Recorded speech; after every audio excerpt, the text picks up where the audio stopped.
Sot për demonstruar nivelin e taekwondo's Shqipërinë, vlerat e këtij sporti që ka, që jemi të gatshëm për të përballuar aktivitetet ndërkombëtare të institucioneve të cilat kanë për detyrë të ndihmojnë. Sot të uruar suksese në këtë kampionat, suksese në këtë garë, në këtë sport të ri për vendin, dhe për këtë duhet t'ju falenderoj ju, por në radhë parë edhe Fatmirin, federatën, dhe ju premtojmë që do të bëjmë më shumë për këtë sport, siç kemi bërë për gjithë sportet e tjera, edhe për këtë sport në mandatin që do të vijë, do të shumëfishojmë mbështetjen tonë, e cila është një mbështetje për rinin, një mbështetje për sportin, e cila është jeta, dhe ne i mbështesim sportin, i mbështesim të rinj që të largohen nga veset e këqija dhe i bëjmë thirrje që të merren me palestrat, të merren me sportin, sepse ai është motorri i shoqërisë, është në të mirën tuaj, por në të mirën e të gjithë shoqërisë. Pasi të kthehem, uroj që ta gjejmë Durrësin ashtu siç e kemi lënë, me njerëzit që kemi lënë, me njerëzit që do punojnë për sportistët.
Ieri si sbrigano.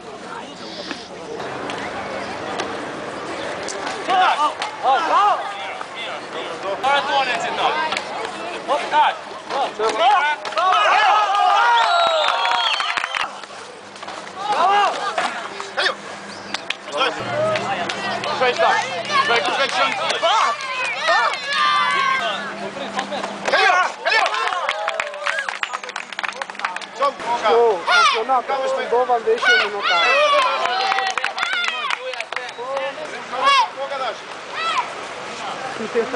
Seu io, ormai no, seu io.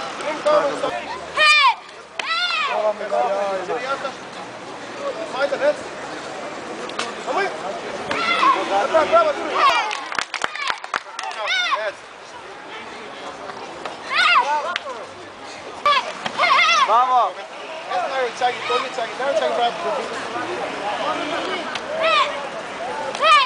Abi gel kom, kujdes. Jo ashtu shkoj, jo kom. Mira Çagi, më shpejt.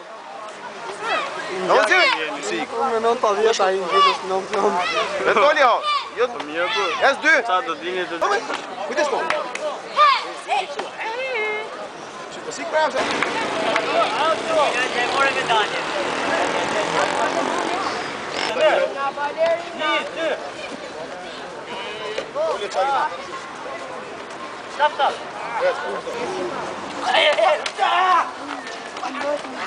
Alio! Alio!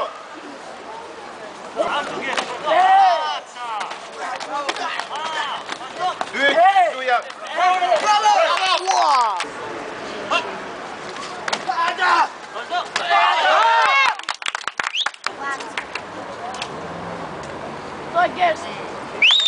Atëherë zoti Bardhoci, dy fjalë për këtë kampionat, paktën këtë kupë mbarkombëtare. Atë është një kupë mbarkombëtare organizuar nga Shoqata e Arteve Marciale e Vitit Shqipës, e sponsorizuar nga Bashkia e Durrës. Kush mund të jenë objektivat e Shqipërisë në këtë kampionat botror? Atë siç pat një ndeshje që ishte përpara që doli me nokaut, personi që nxori tjetrin nokaut është pretendent për lojrat olimpike. Duhet punohet shumë nga qeveria që ne të përfaqësojmë Shqipërinë në arenë ndërkombëtare, të investohet për atë sportist i cili ka 12 vjet që ushton jashtë shtetit, dhe tani ushtohet tek Viti i Shqipës, të investohet për ta sepse bota investon me mijëra, me miliona dollarë dhe euro për të nxjerrë një sportist, ndërkohë që ne i kemi dhe nuk i shfrytëzojmë dhe nuk i respektojmë. Kjo është mesazhi im për politikën shqiptare që ne do përfaqësojmë me fuqitë tona në arenën ndërkombëtare në kampionatin botror, por pas një muaji janë eliminatorët e lojrave olimpike. Dua që politika mos shikojë majtas e djathtas, por të ndihmojë sportistët të cilët pas një lloj interesi po ndihmojnë Shqipërinë dhe përfaqësojnë Shqipërinë në arenë ndërkombëtare. Bardhoci, të paktën nga çfarë po shihni, ka shpresë Shqipëria të marrë një medalje? Shqipëria ka shumë shpresë. Kemi shumë talenta të cilët bota me ta do kërnojë. Kemi talent nga Shqipëria, siç ishte Aziz Koka që pa në ndeshjen përpara. Kemi edhe disa talent nga federata tjetër, që momentalisht njihet nga qeveria, padrejtisht, por ne na interesojnë sportistët dhe ajo më kryesore është që këta të përfaqësojnë nga shtetet. Njëkohësisht kemi edhe sportistë nga Kosova, të cilët kanë pranuar që të futen në ekipin tonë kombëtar dhe duan të marrin pjesë, por për arsye të ndryshme nuk janë lejuar që të përfaqësojnë Shqipërinë, nuk është dhënë drejta e fitimit të pasaportës shqiptare.